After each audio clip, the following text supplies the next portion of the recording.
All right. Well, it's 9:30. Straight up. Yeah, let's go. Well, good morning, Laura. How you doing, Jose? Good morning. Good morning. And Stacy. Good morning. How are you? I'm doing well. Thank you for inviting. Yeah, of course. Of course. Yeah. Andy and I do a Zoom training once a month, and we just pick a different topic, to go over each month. If there's anything you guys want us to talk about, just let us know.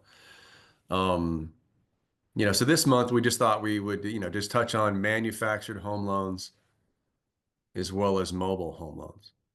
Mm-hmm. Yeah. Yeah. Yeah, I've known Andy for a long time. We just haven't connected for a long time as well. Okay, good. Yeah, no, Andy's fantastic. Yeah.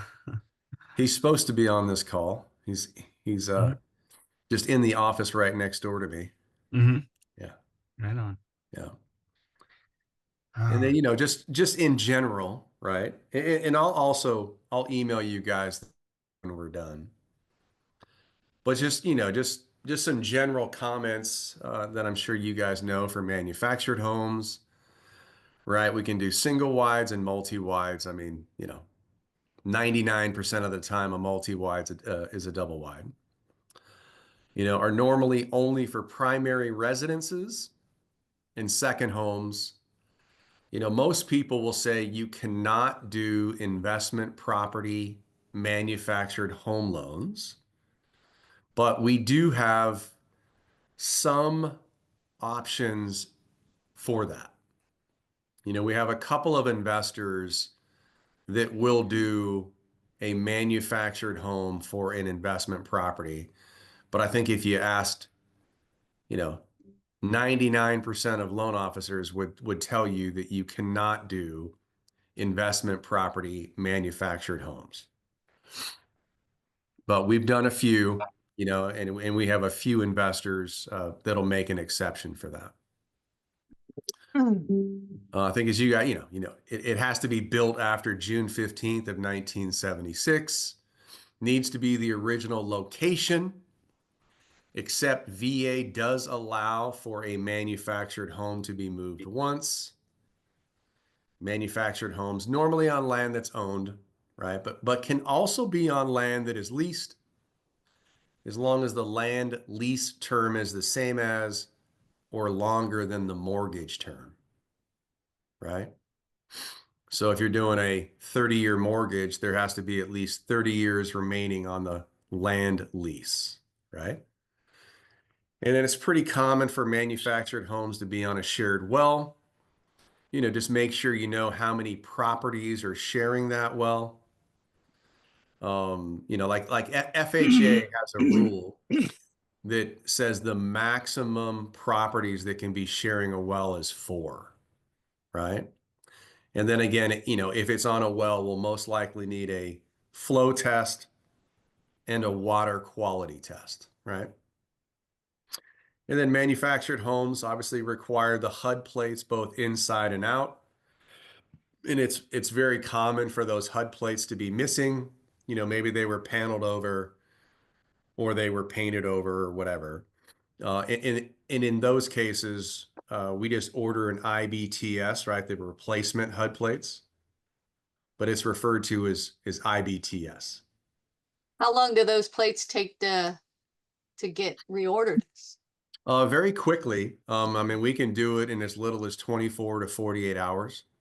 Okay. So we end up paying for it, right? It's an expense that we incur. What does that cost? It depends on how quickly we're asking for them to be provided, right? Okay. It's the shorter 24 to 48 hours is more expensive, right? As opposed to 3 or 4 days. But to answer your question, Teresa, it's quick. It's just a few days. And how do you get them? What office do you go through? Well, there's a website that we order them through. Okay. Yeah. But like we have to have the title. some information off of the underneath the home, the VIN or whatever. then, which Yeah. is on a Town title. hall. Yeah. And sometimes the information is easy to get and sometimes it's not. Every situation is different, but we're normally able to get the replacement HUD plate information pretty quickly. Yeah. Okay, and then I do have one other question with, Uh-huh. in regards to the land lease. So that would come from the property management company that is leasing that land where the manufacturers are on. That's where we acquire that. Yes. Okay, Yeah. I mean, maybe it's owned by an individual as opposed to, an association, but yeah, okay, we would have to get that from whoever owns the property, who's leasing the property, correct? gotcha. Mhm. Okay, We just have to get confirmation that the lease term is the same as or longer than the mortgage term, right? right, okay. And again, if you asked loan officers, can you do non-QM loans, right? Can you do bank statement or DSCR loans? For manufactured homes, they would say no. But as mentioned previously, we do have a few investors where somebody could do a bank statement or a DSCR loan. It's not common, but we do have the No, ability, Brady. if needed. And then, you can also do a renovation loan, on a manufactured home. So, single wides normally require higher credit scores than multi-wides. And then, as you guys know, with manufactured homes, you oftentimes have to deal with property issues, right? Either on the BINSR or the appraisal. And again, those are just some general comments about manufactured homes. Well, I have another question. So Yeah. why would a buyer need a higher credit score for a single wide versus a double wide?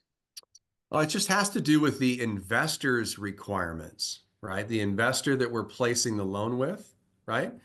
Not every investor will finance a single wide,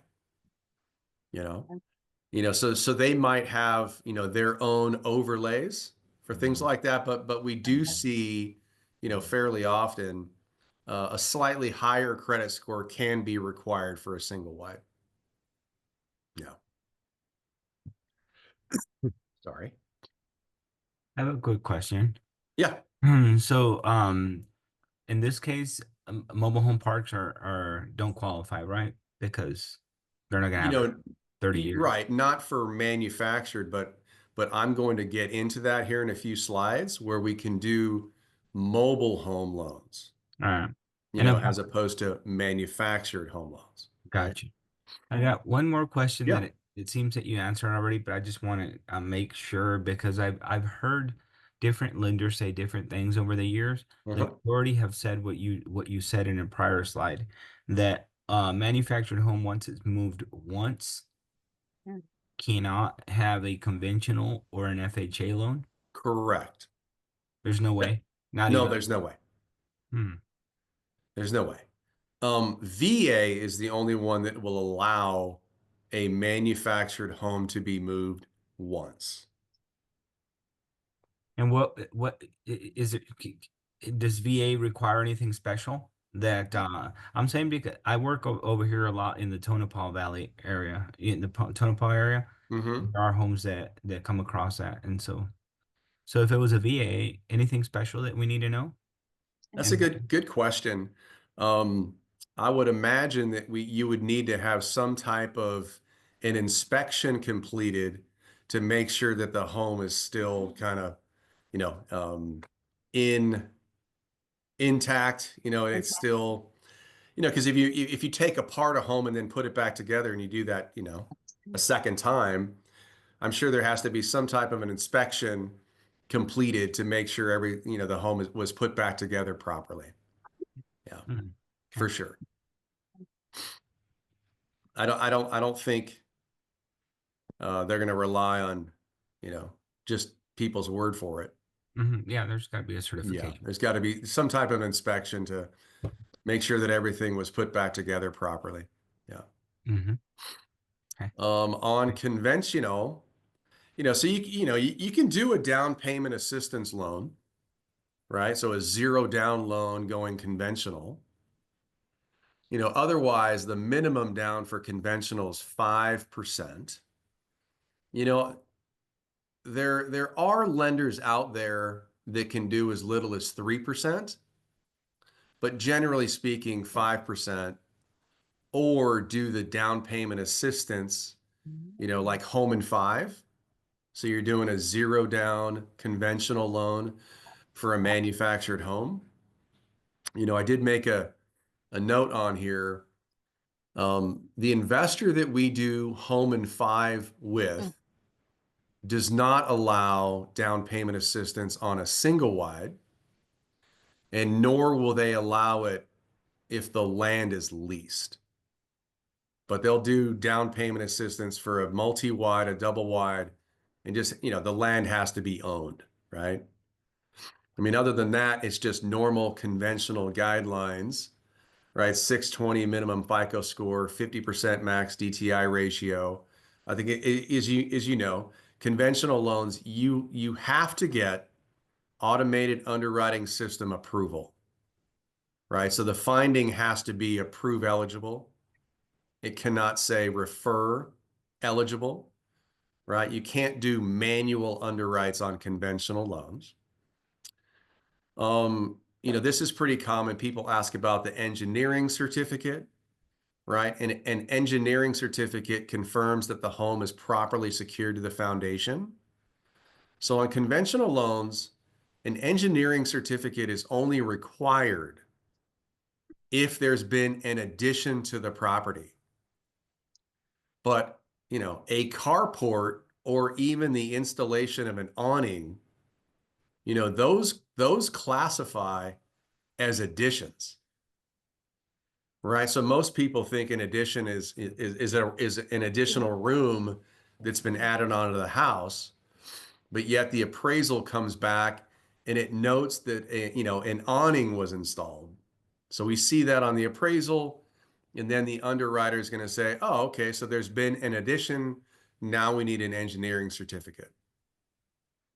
And remember, there's two things about engineering certificates. There's the certificate itself, right?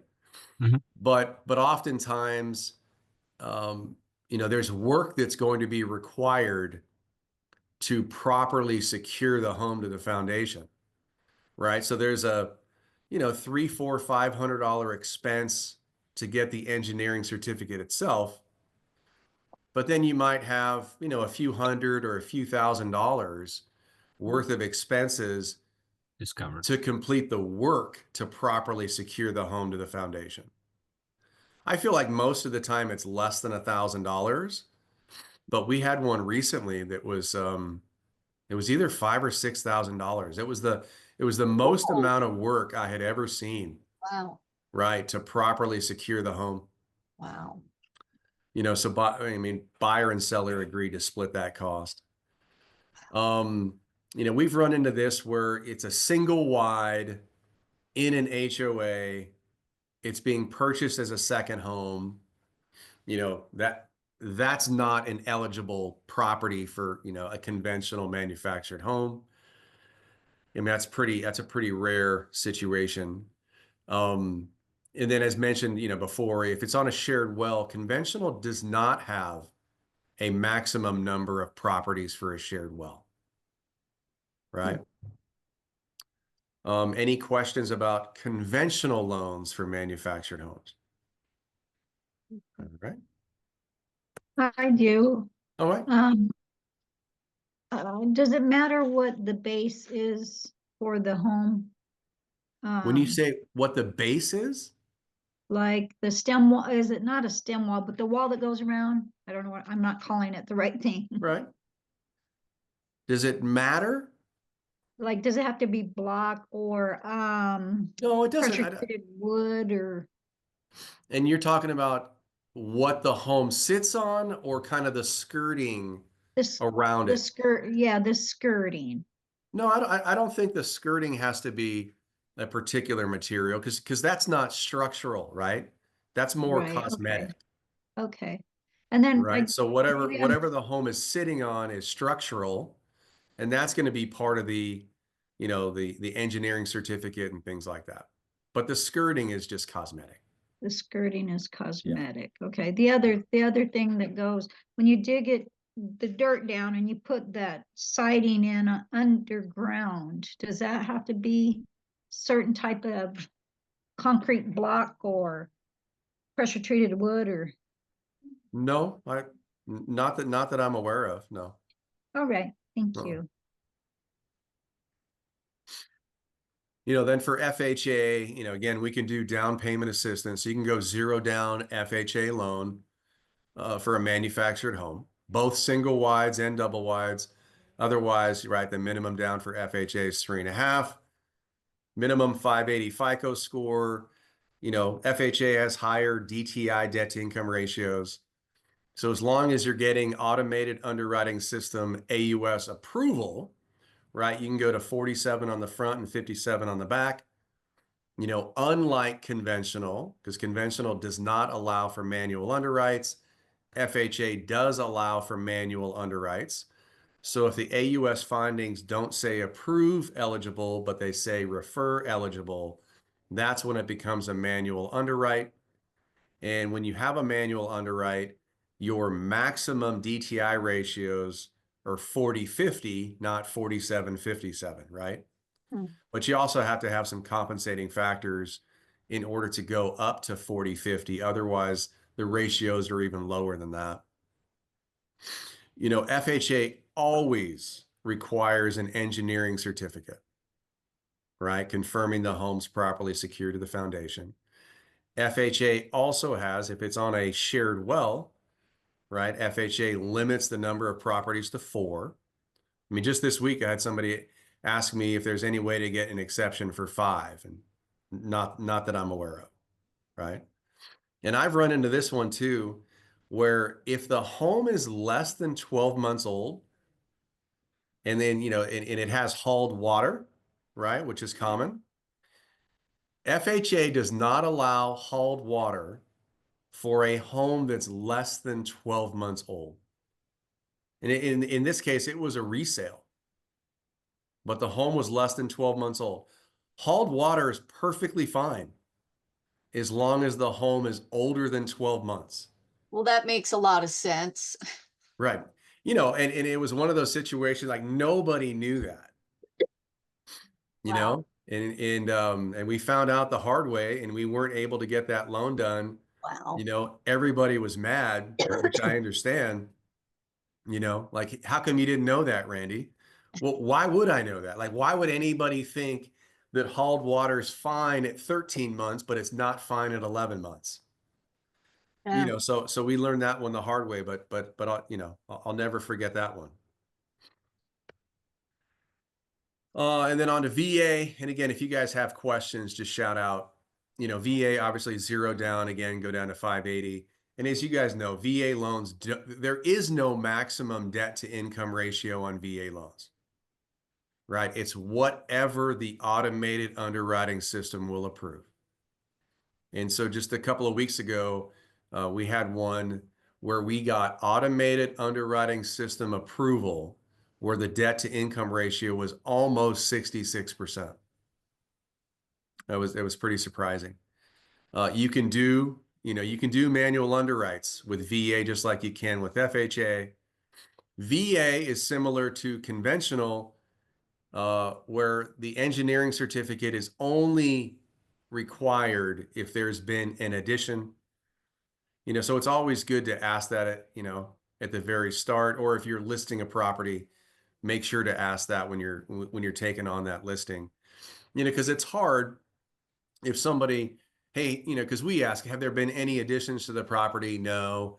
Then you go and you have the appraisal completed, and then the appraiser marks on the appraisal, they call out, there was a carport.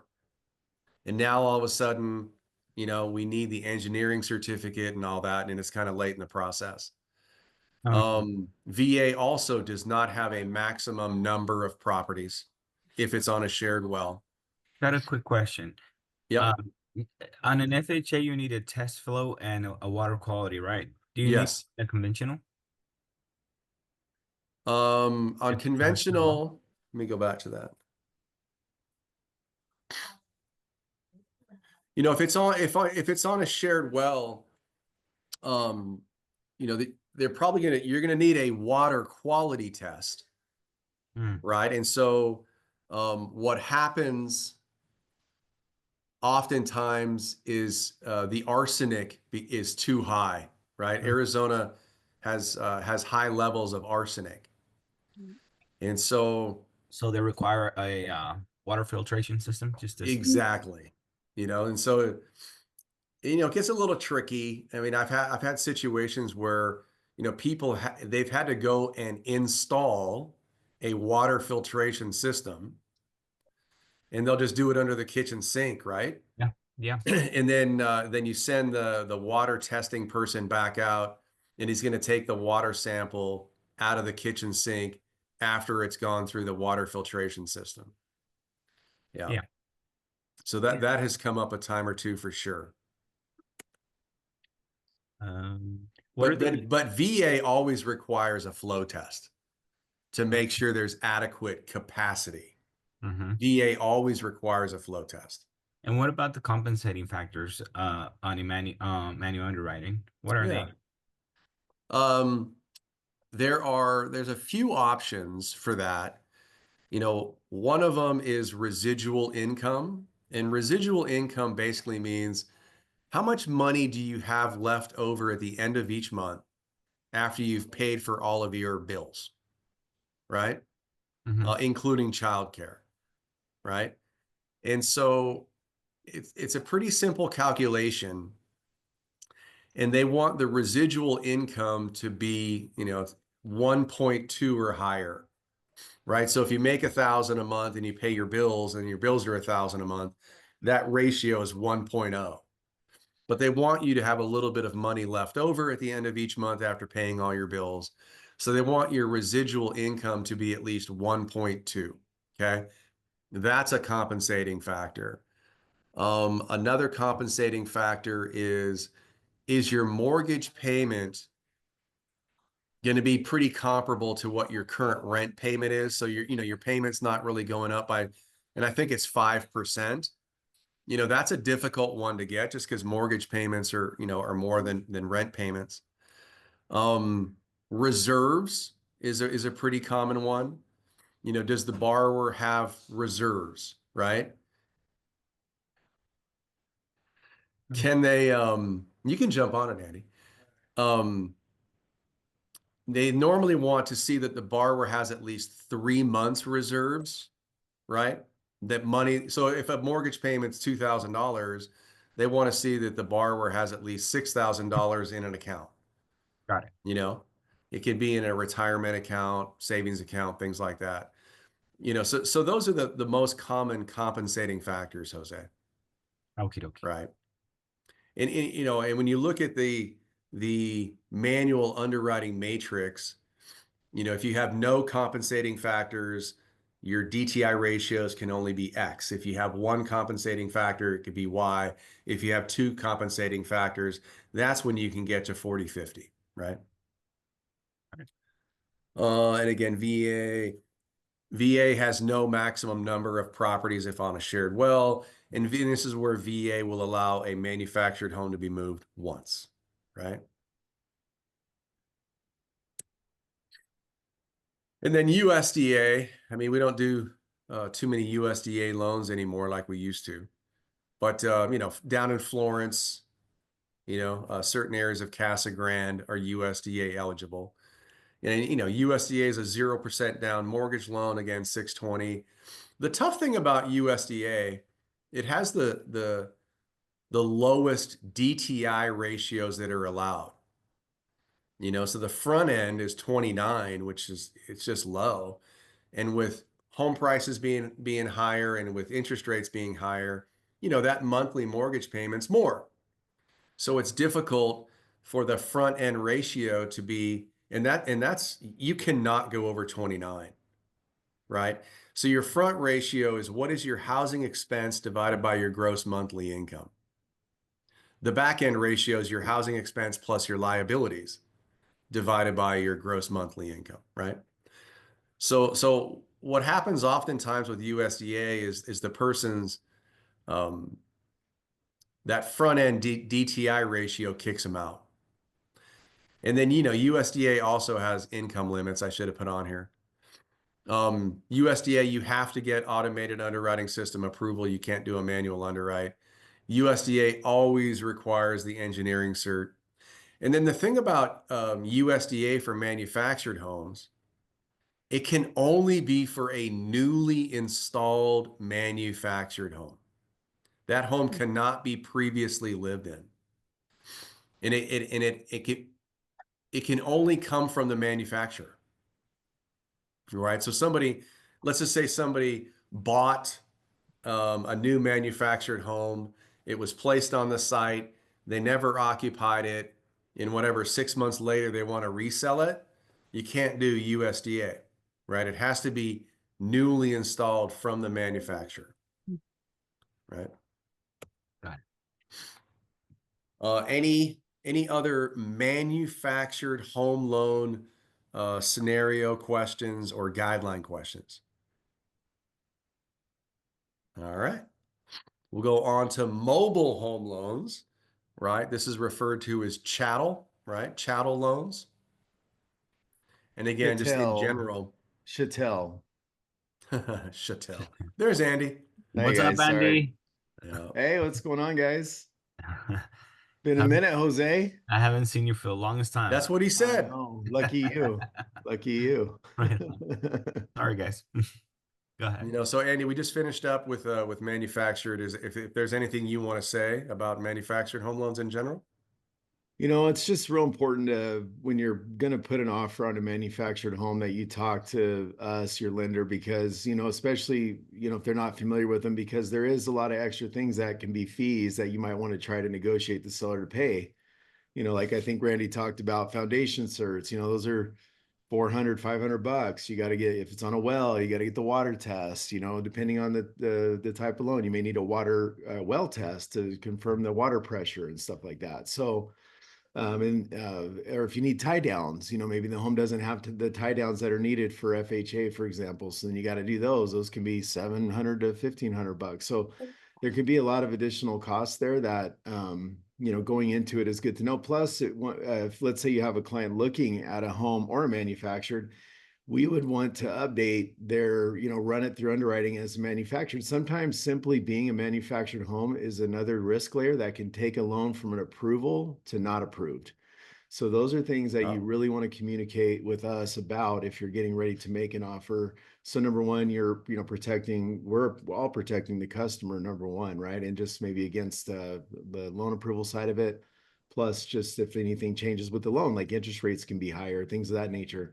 So it's always good to sync up with us on those. Well, and especially. Andy, we had a situation earlier this year where we had issued a pre-qual just based on buying a single family home. A few months go by, they put a house under contract. They send us the contract. It's a manufactured home. We're not thinking anything about it. And we go to rerun the automated underwriting system and we lost our approval just because the property type was manufactured. Right. And so that can hurt files. And then like if they're doing conventional and you have them in a house, 3% down, I mean, most manufacturers, it's 5% down for conventional all day long. There are a couple of programs where if a manufactured home meets certain criteria, it can be treated more like a regular home. And so the pricing's better and you can do less down. But here in Arizona, like I've never seen one that is eligible. So I don't even think about it or usually even talk about it. So just always know that, if it's going to be conventional, just plan on 5% down. Yeah. If it, does the stem wall have any plus or minus to it? If you use it rather than a vinyl skirting per se? The stem wall is usually needed for FHA, right? But I don't think, or not, I'm sorry, the stem wall doesn't necessarily matter. No, one way or the other is fine. It's really just the way that the home is tied down that they're looking at. And that applies to your FHA loans particularly.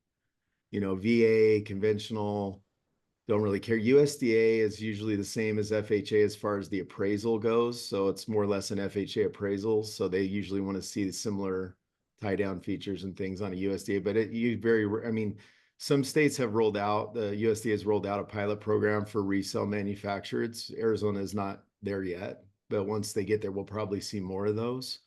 But at this time, it's few and far between, right? Because most of them, they're not, if they are a new install, they're not USDA eligible. That area is very minimal now, what is in the USDA eligible areas. So, but yeah, being on a stem wall or not, I mean, it's a nice plus for your customer, but as far as financing goes, it wouldn't matter. Got it. Thank you. Yeah. All right, and then just some general comments about mobile home loans, chattel loans. Rates are higher and they can vary widely. We have two main investors that we place chattel loans with. One of them offers lower rates, kind of for a more qualified buyer. The other one offers higher rates, really for a less qualified buyer. There is no mortgage insurance on chattel loans, right? So somebody could put 5% down and there's no PMI. Closing costs are normally higher than you would think for a mobile home. I mean, somebody could buy a $50,000-$60,000 mobile home, and the closing costs could still be in that $5,000 to $6,000 range. Yeah, it's more expensive. Yeah. So again, when I mean, just be aware of that. If you're representing the buyer, hopefully you can negotiate a little bit more in seller concessions. You are allowed to finance some or all of the closing costs into the mortgage loan on a chattel loan, right? The buyer doesn't have to always pay their closing cost out of pocket. Okay. When you say that, you mean by asking the seller for concessions, or you can finance it No, in you can finance closing costs into the mortgage loan.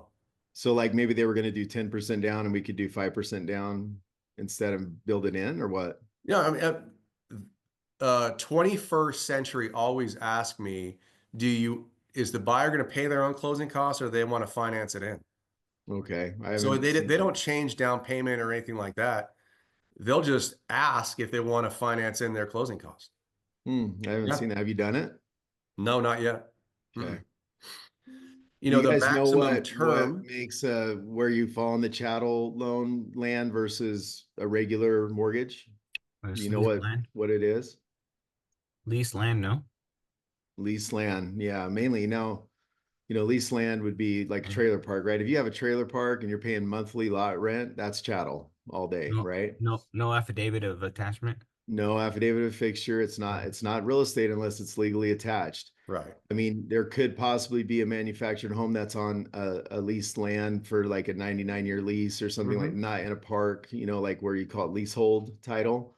I don't think there's any in Arizona. So that would still be real estate because it is legally affixed and all that fun stuff. But yeah, most of the time it's not going to be that. So the chattel loans are things like that. Sometimes even though if the land is owned, it may not fit into the conventional FHA, VA buckets. Like I know, for example, if it's a single wide second home and there's an HOA, you won't be able to get conventional financing on it. It just doesn't exist because the single wide factor in the HOA. And the reason why is the HOA has to already be approved on this approved list that they have for conventional, and none of them are. They just aren't because they're not, it's not a condo. So it's very rare that one would be approved. So I've had to take a loan like that and make it a chattel loan simply because, there wasn't any other financing for it. But chattel, like they allow second homes, first primary residences. I don't know if they do investment homes. I haven't done one anyways. Do you know, Randy? Yeah, you're allowed to do that. Yeah. Yeah.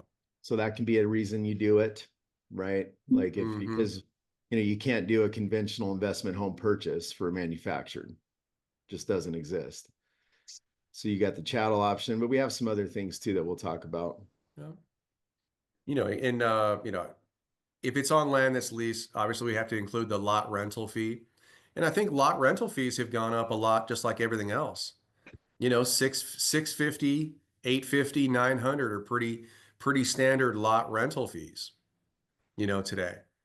The borrower, the buyer, must get approval from the park manager, right? So they have to apply, and before we can provide loan approval, we have to provide the park manager approval form. Mhm. Also, they won't allow, like, these types of loans don't allow a non-occupying co-signer, co-borrower. They all Mhm. have to be occupying to use the income. Mm-hmm. And we still have to get an appraisal done, right? I mean, it's less expensive. It's pretty quick. Like Andy said, co-signers can be an issue. Also, owning another home can be an issue, right? So one of our investors won't allow somebody to own another home. So I had a situation where an older woman, she owned her house free and clear in Mesa, and she was going to sell it.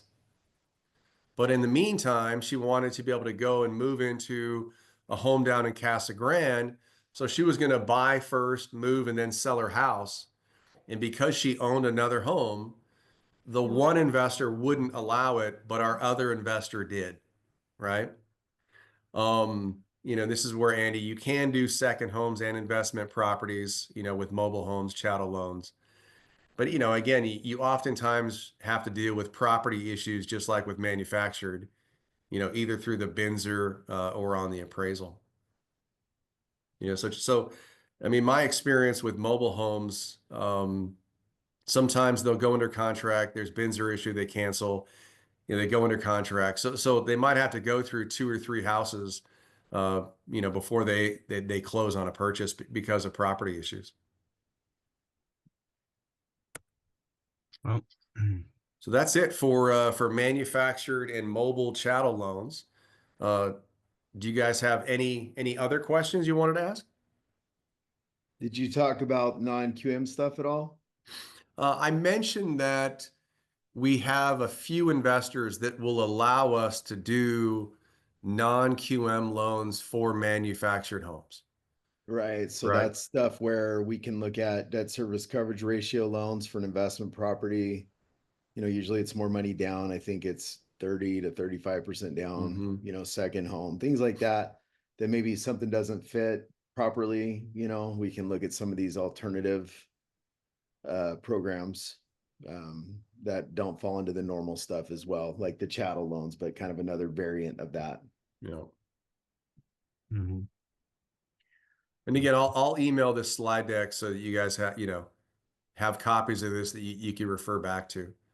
Yeah, don't be scared of manufactured homes. There are more layers to them. There's more things involved. But if I had to pick between doing a manufactured home and a condo, I'll pick a manufactured home all day. Mhm. Like with all the condo approvals and the things that have changed with that, way can be a lot harder than manufactured homes. It's really just important to know, like, what is involved, the well, if tie down's needed, what type of loan are we doing? Like, there's all those little extras, right?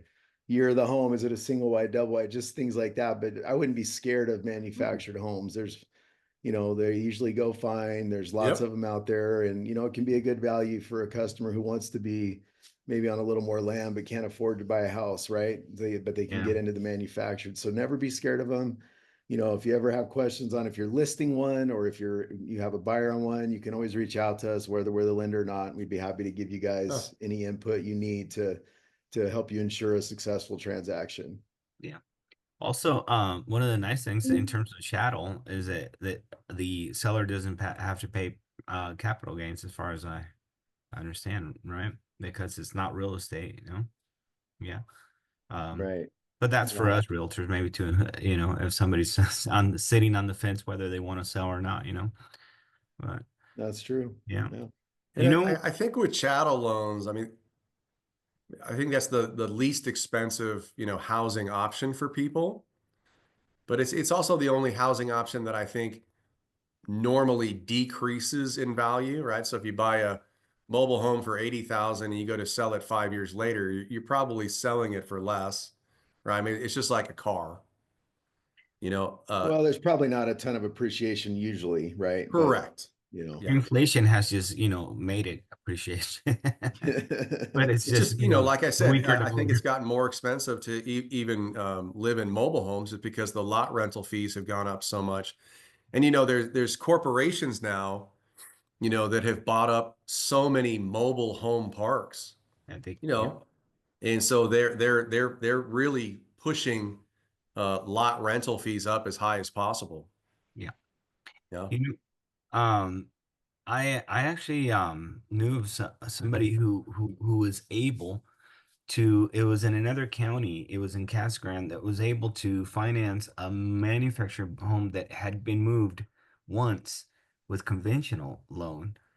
And I don't know how that happened because It can happen. It's where we don't know about it, or you know, and it doesn't, there's no indication it was ever legally affixed somewhere else. The current affidavit of fixture doesn't mention it was moved. So, you know, those do slide through sometimes, right? But the Mhm. rule is it can't be moved. Hmm. Doesn't mean that there isn't an FHA loan or conventional loan that sometimes goes through on one that has been moved, simply because no one knew and nothing pointed to it that called it out. There were no red flags. Right. So Got that's all it was, right? It wasn't any special program. It was literally just, and I've had them happen and found out later, you know, it. Yeah. like it just, everything looked okay. You know, if it was ever legally affixed somewhere else, that's where, you know, it could come up. I've seen affidavit of affixtures that'll reference the previous location. That's a problem, right? So, I mean, I had one like that that actually wasn't at that location. I had to document all that to get it cleared, you Mhm. know? Yeah. So, like, yes, there are times that stuff can slide through. But it's, no, that's not really the guideline for it. Mhm. Yeah. Mhm. All right. Mhm. Right on. Yeah. Well, I Well, appreciate you all well, joining us today. yeah, thanks everybody.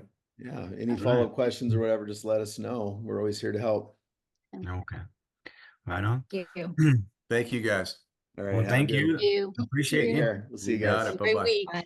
You You too. too. Bye-bye. Thank you. Bye. Thank you.